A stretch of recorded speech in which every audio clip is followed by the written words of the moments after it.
নারে তাকবীর বাংলাদেশ জামাত ইসলামী বাংলাদেশ জামাত ইসলামী সাইয়্যিদুল মুরসালিন ওয়া আলা আলিহি ওয়া সাহবিহি আজমাইন। বাংলাদেশ জামাত ইসলামী এবং সমমনা রাজনৈতিক দলগুলোর পক্ষ থেকে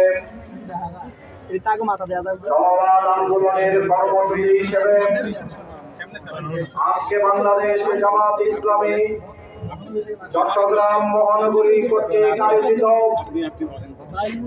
গণমিছিল পূর্ব এই সমাবেশের সংগ্রামী সভাপতি মহানগরীর ভারপ্রাপ্ত আমির জননেতা মোহাম্মদ নজরুল ইসলাম, আজকের এই সমাবেশে উপস্থিত জামাত ইসলামীর সম্মানিত নেতৃবৃন্দ, সাংবাদিক ভাইরা, প্রিয় চট্টগ্রামবাসী, আসসালামু আলাইকুম ওয়া রাহমাতুল্লাহি ওয়া বারাকাতুহু। আমরা ফ্যাসিবাদ মুক্ত একটি বাংলাদেশে আবার গণতন্ত্রকে টেকসই করার জন্য একটি ইনক্লুসিভ বাংলাদেশ বিনির্মাণের জন্য 5 দফা দাবি নিয়ে আমাদেরকে রাজপথে নামতে হয়েছে। এটি দুঃখজনক।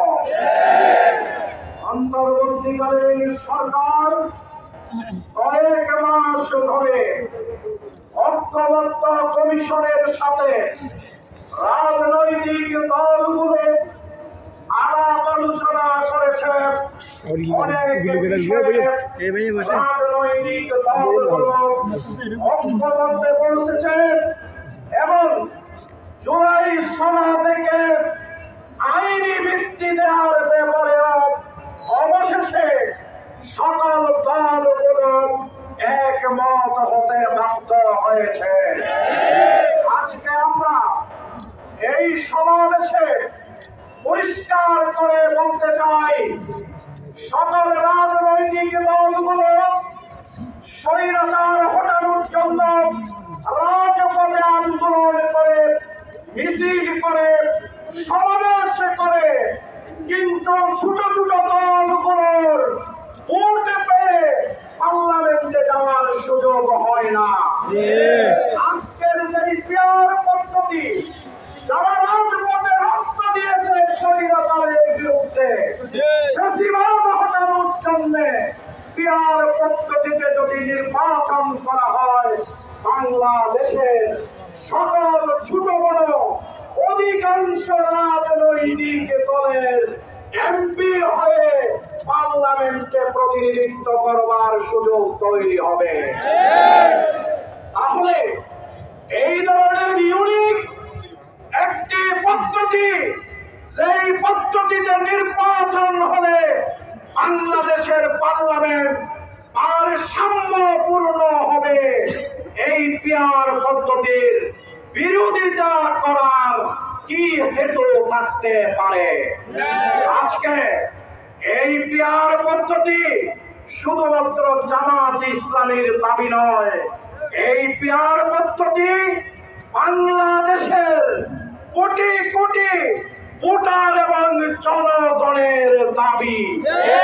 আমরা এই পিয়ার পদ্ধতির আলোকে জাতীয় নির্বাচন অনুষ্ঠানের মধ্য দিয়ে একটি সাম্যপূর্ণ কোয়ালিটিফুল সংসদ গঠন করে নতুন বাংলাদেশ নির্মাণের পথে যত বাধা বিঘ্ন আছে সব কিছু সরিয়ে আমরা গণতন্ত্রকে টেকসই করতে চাই।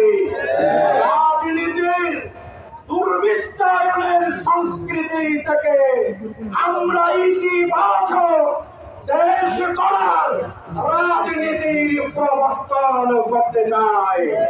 সংগ্রামী ভাই সব, এই বীর চট্টগ্রামের মানুষ